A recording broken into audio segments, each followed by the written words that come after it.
One of the big questions of life is whether or not God exists. And if he does exist, can he prove it?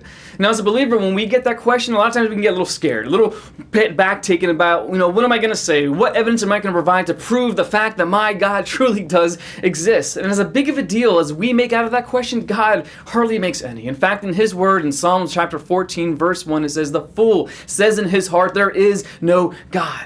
When you think about it, fool is kind of a harsh word, but what else would you call someone who chooses to ignore all the available evidence that's all around them, from the depths of the oceans to the tops of the mountain peaks, from some of the smallest things we know about, from subatomic particles, to the very largest things, from supernovas deep in space. When we think about the intricacy, the detail, the order that's involved in the human body, and we think about even our consciousness and the intrinsic morality built in, we think about all these things. To ignore all of it, what else would you call someone?